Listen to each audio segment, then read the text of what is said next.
Welcome back. We're having our draft party here at Great American Ballpark, courtesy of First Star Logistics. They've done a heck of a job putting this whole thing together.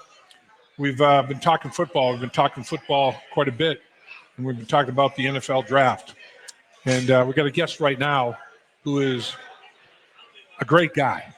Not only a tremendous football player, but an even better person, an individual who does things the right way. There's no question about it. We're talking about tight end Erick All. Erick All, you're kind of a Cincinnati kid as such. Yes, sir. Tell us about what draft day was like for you. I mean, when you were getting ready for the NFL draft, how much interest did you think the Cincinnati Bengals had in you? I really didn't know because a lot of the teams were telling me a lot of the same things. And I remember just, loving Coach Taylor and Coach Casey. And I was praying that that they were getting me, but, I didn't really think they were going to because it was early on and I was expected to go later because of my injuries at the time. So the Cincinnati Bengals at the tight end position are well stocked. I mean, they got some veteran players there. Yes. Not really anticipating a whole lot of activity in the draft with the tight end position. Maybe college free agent signing or something like that after the draft to have somebody compete in training camp. Tell us about the tight end group. You mentioned James Casey. He played the position in the National Football League. He knows what he's talking about. Yes. He's unbelievably detail-oriented. What's it like playing football at the tight end position with James Casey as your coach? It's honestly a true blessing because he expects nothing but like perfection. He wants you to get your job done. He wants you to know what you got done, or he wants you to know what you need to have done, and he does everything he can to just make you the best player you can. And it's just a blessing because he actually cares. Like he won't like just throw you out there and leave you clueless, and he puts you in a great position for you to touch the field. So he's a great coach. When I was a rookie, Paul Brown was our head coach, and he would test us. He and Bill Walsh, the offensive coordinator at the time, would give us tests on game plan on a weekly basis. In the upper left-hand corner were grades for your assignment grades for your plays. Yes. Upper right-hand corner was a grade for the assignments for everybody else. So their whole mindset was, don't want you to just tunnel vision on what you're doing, want you to understand the whole panoramic picture, and that'll help you realize how important it is to get done what you're supposed to do. Yes. James Casey seems to be that kind of guy. I mean, he's not just, here's what you're going to do. He wants you to see the whole picture, doesn't he? And understand why you're doing it? Exactly. And it's not only is it you need to understand what the offensive line is doing and the receivers is doing and what the running backs are doing, but he also makes sure that you know what the defense is doing, and more importantly, what you need to be doing. But he definitely hones in on in the front, knowing where the DBs are aligned and who's in the game. Is there a nickel out there, like things like that, and that truly like helps you understand the game at a greater level for sure. He was excited when you were drafted by the Cincinnati Bengals, even more excited when he started to work with you and saw what kind of a player you were, both physically and mentally. I mean, he was geeked up, and it was like, all right, I'm not just going to have plays at the end of the line of scrimmage as a tight end for Erick All. I'm going to have him in the backfield as a fullback. He's going to run routes. He's going to blitz pick up. He's going to pass protect. He's going to detach and go in the slot as a receiver. I mean, he had you doing a lot of things, which is a compliment because he knows once again that you could handle it not only physically but mentally. What kind of a compliment do you think that was to your ability as a football player to at a very young stage of your career, have all of that put on your plate. I loved every bit of it, and I really thank the Lord that that my coaches were confident in me that I could do those type of things, and I had a lot of fun doing it. Right now I'm out, I'm hurt, but I can't wait to get back to it. And any time where you can be physical in the game of football, and it's I love doing that more than pass catching or anything else. So getting out there and hitting guys and them getting me and put me in the best position to do that, I'm in heaven. So let's talk about the injury. I mean, that's the unfortunate part of football. Nobody wants to see injuries. Nobody wants to be part of injuries. Have to experience injury and rehab. And rehab is maybe tougher than the injury. I mean, the rehab portion of things is grueling. It's and you're in the midst of that. Take us through, what happened, the injury, and what you had to deal with in terms of trying to rehab back from it.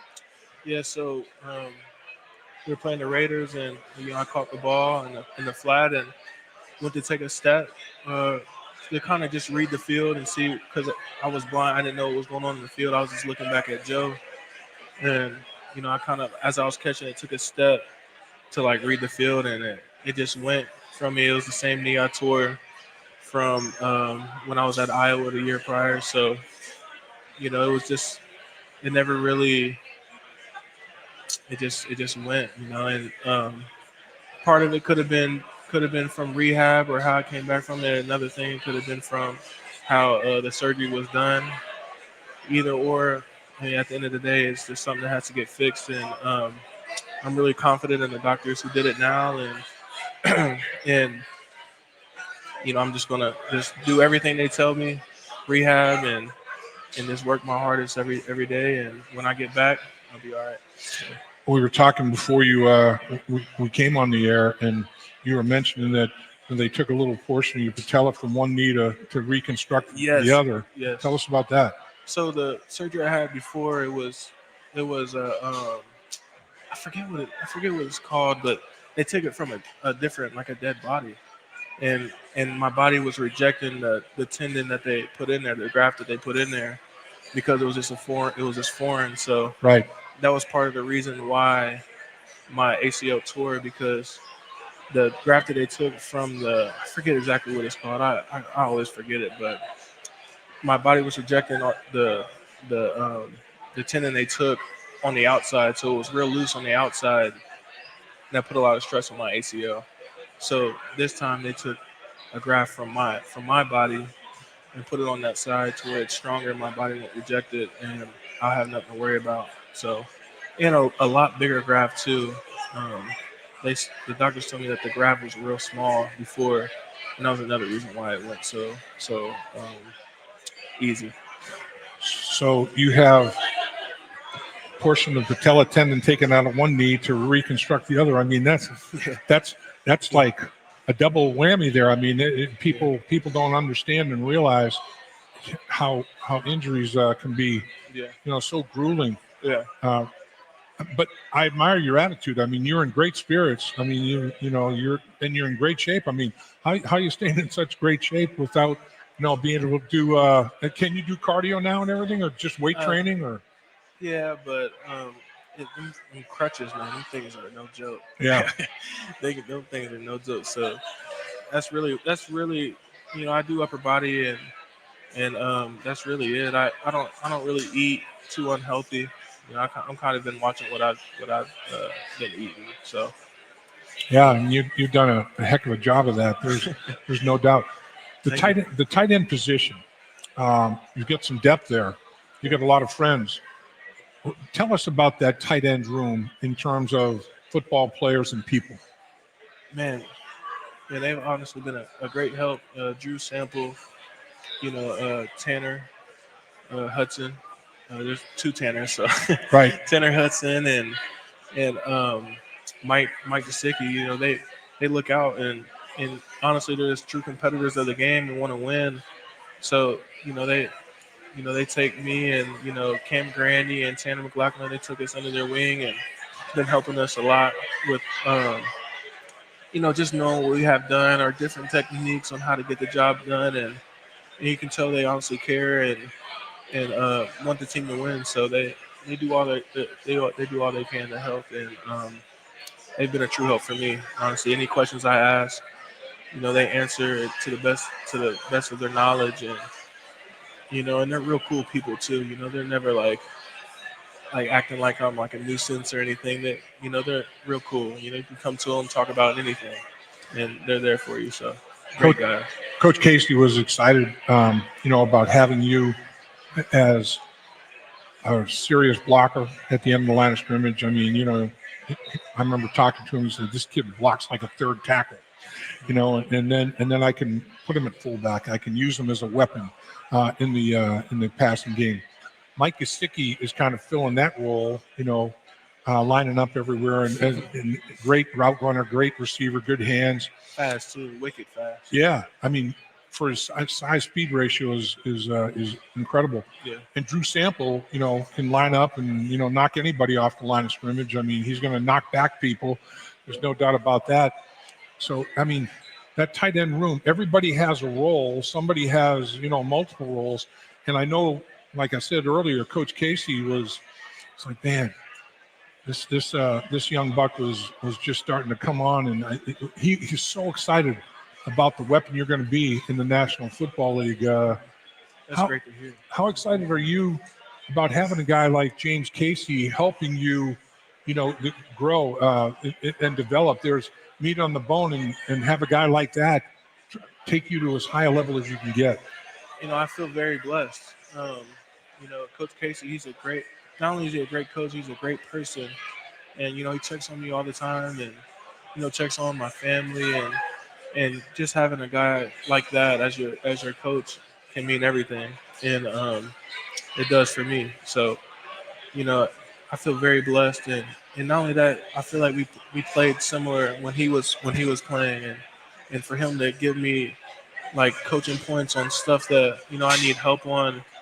And not only is he telling me this stuff because he experienced and actually been through these type of situations, that stuff right there is very, very important, because you can have a coach that's been a defensive tackle or that's been a safety coach at a tight end position, and he can tell you to do something, but he never experienced it. He's never been in a game and had to do those type of things. So he understands, if you were to mess up on this, and he understands because he's been through it. So anytime you have a question, I feel confident in his answers, and it's really cool.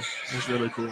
You make an interesting point. I remember, as a rookie, my first offensive line coach played for a long time in the National Football League for the San Francisco 49ers, was a captain, played the center position.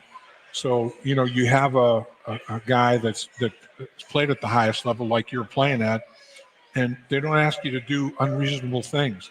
It's not like, Coach, I can't. Are you crazy? Yeah. I mean, you're asking me to do the impossible, man. And Right. they don't even think about doing that. Yeah. So to have a guy that has actually played the game coaching you is a big, big plus, isn't it? Yeah, it's huge. It's really huge. And not only that, it's just like it's just really cool, like, because they'll show you their clips and stuff like that too. Yeah. And they know, like, if the center pointed this guy and you gotta go, we're about to get deep into it, but Right. I'm like, Coach, like, It's he pointed here, impossible. I have to go to that guy. I mean, I can't. Right. I know there's a big DN right here, but I have to go to the linebacker. So you gotta. It's really cool knowing that, because then he's like, hey, I've seen him point to that guy, so you had no choice. I get you. Instead of him screaming and yelling at you because you're supposed to block that DN, but I mean, if we're all wrong on the O line, we're all right, because we're all doing the same thing. Right. It's just, he understands that, and there's been times where coaches don't get that, and it's pretty cool. So you played at Fairfield High School and you go to Iowa. The fact that, Cincinnati's your home, raised in Cincinnati, go to high school, play high school football at a high level at Cincinnati. the fact that you're having to go through what you're going through from the injury and the rehab and the physical and mental parts of it, how beneficial is it to be in your hometown where family and friends are and all the people that you can potentially lean on? Oh, it's pretty cool. And yeah, I know, and it sucks right now that I'm not playing in it. And of course, I'd rather be out there playing and not hurt, but just having a great support system, having my family here, and having friends here as well. It's cool to like get your mind off of things and actually enjoy time with the people you love, and and not have to be at football all day. So that's pretty cool. But if I was somewhere else, I feel like it would be really tough. So I truly appreciate being here, and I feel blessed. So. Was there a coach I'm sure you probably had a coach at every level that was significant in your development, and you probably thank your lucky stars every day that you had him as a coach. But maybe name some of the guys that assisted you in your development as a football player and your growth as a football player over the years at the different levels. Are there multiple coaches that you look back on and say, man, without this guy, I'm not sure I would have gotten where I want to go? Oh, 100%, 100%. First coach I could list is Coach Kraus at high school.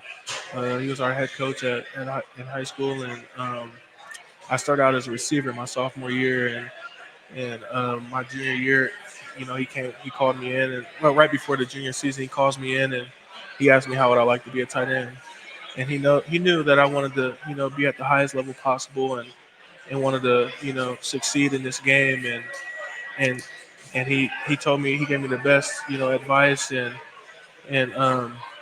he's like, man, you're too slow to be a receiver. So I was just like, okay, and he put me in the best position possible, and not very far after I got the news I was going to be a tight end, I got an offer from the University of Cincinnati, and then I started playing and showing that I could actually do it, and I got more offers and more offers. So all of this wouldn't have happened if it weren't for Coach Krause and him putting me at the tight end position. And then I was real raw too coming out of high school. All I really did was just line up offset and just go and kill somebody. Right. That's really it. And so when I got to Michigan, Coach Moore honed in on all the little things. Jerome Moore, he's head coach now at Michigan. He honed in and taught me a lot about the position and a lot about about just not going and trying to headhunt and kill people all the time, and it's okay to be under control and just get the job done. Yeah. And focus on the littlest, smallest details, and how it can change the game, and how it could go from us losing the game into us winning the game. So Coach Moore taught me a lot, and it helped out that he was an O-line. He was an O-lineman at the University of Oklahoma, so he played at a very high level and taught me really how to block as a tight end. And then Coach Jay Harbaugh, Coach Harbaugh's son, he was our tight end coach.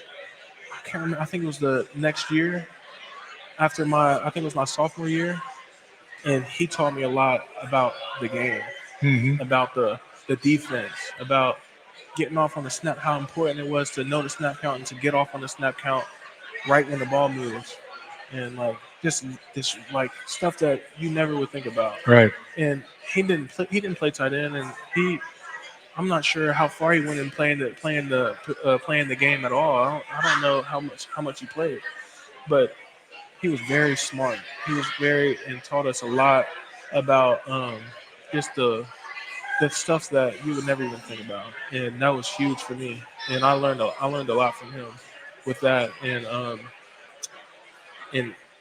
not only that, it was just he was a really great person and knew how to draw guys in and not keep guys from um, zoning out during meetings, Right. and stuff like that. He was really cool and someone to go to talk to about anything. So I love Coach Harbaugh. He changed the game for me for sure. And I'd say Coach Hodge at Iowa. Man, he didn't play tight end. He was a linebacker, And I'm not sure how much he knows about the position, but one thing he does know is when you go out there, there's no lows, there's no plays you take off. How important it is to know your assignment, and not to ever think it's okay to miss an assignment, or to be late, or to just slack off and just mess up plays mentally. So having him as my coach, he really pushed me really hard after a serious injury, one of my first injuries ever with my back, and he was just a great person as well. And if it weren't for him, I don't think I would be here. I don't think you know it was tough. Coming back from your first injury, your first season, not finishing the season,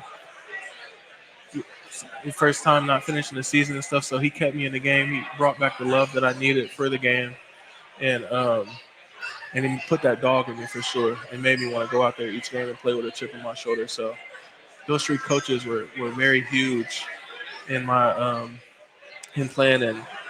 And I almost forgot to mention, my father, my dad, and he's the reason I got into the game. He taught me pretty much everything I know, and he's the one who put that dog in me from the very beginning. When I was young, he was my coach. When I started out, he was my coach. So if it weren't for him, none of this would happen. So. I'll tell you, your family and friends have to be excited.